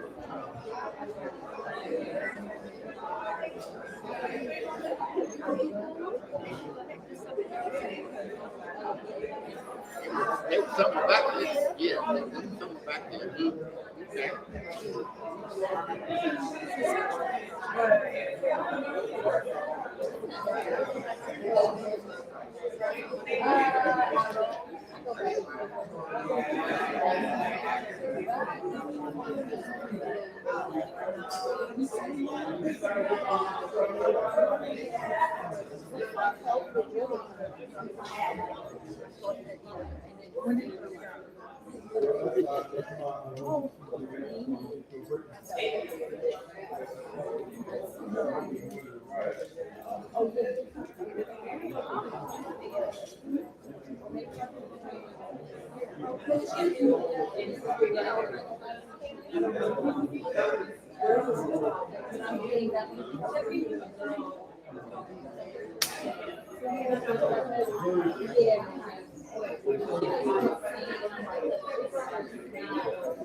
Goes higher?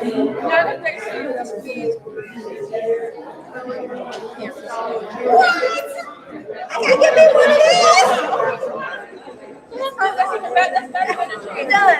It does. Thank you.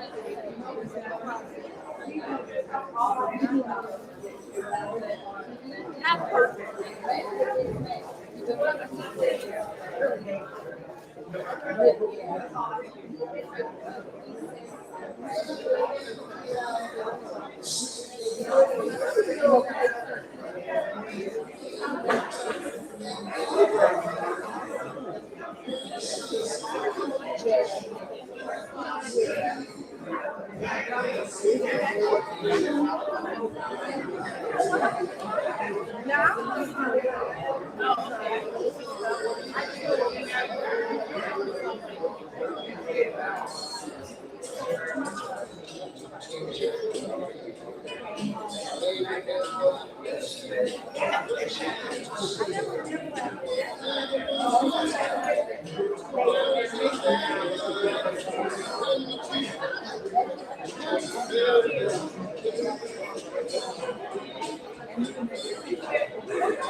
Words say so very much what it used to be. There's so much danger for eternity.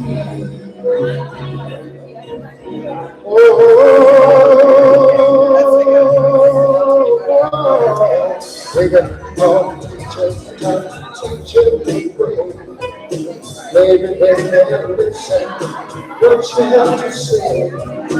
They're the ones who's coming. The world is in their hands. When you teach that children, just prepare it.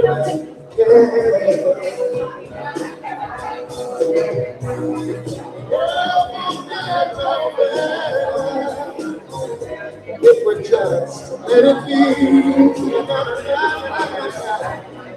won't get no better.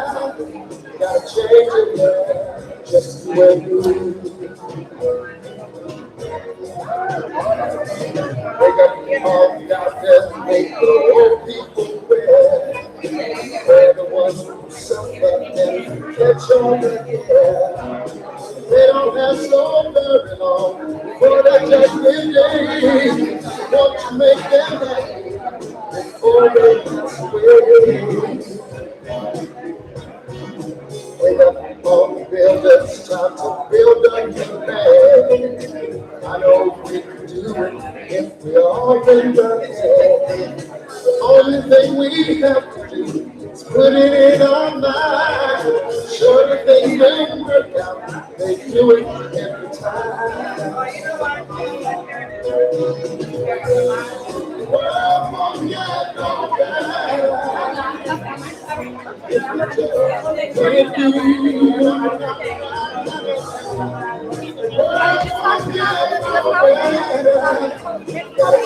Oh, I didn't ask you what the next one is. Okay, they doing one right there. I know.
Okay, you been fed? Can you use the microphone, please? Can you use the microphone, please?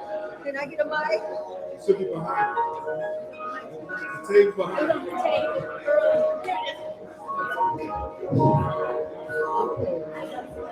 Put that down now.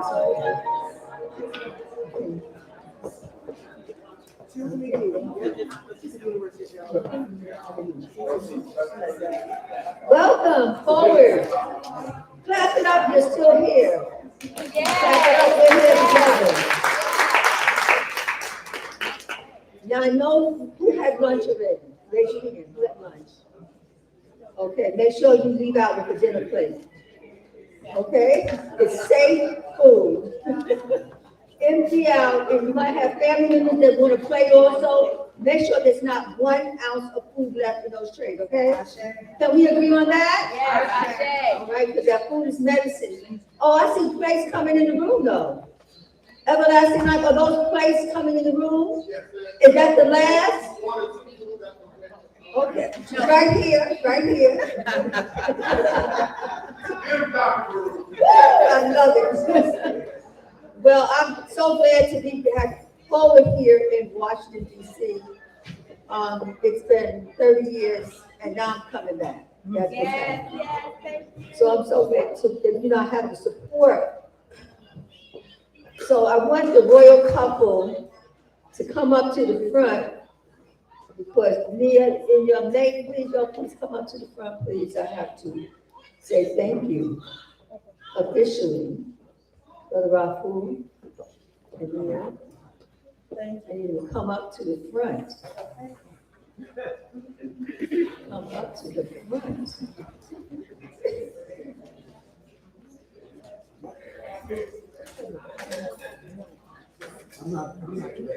You dressed perfect. You're right in place. I want to just say, where's your food? Where's White? Where's White?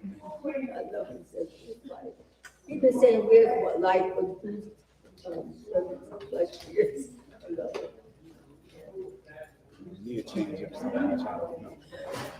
That she be waiting to hear everything. So they don't, look, she's smacking. Go there on that side.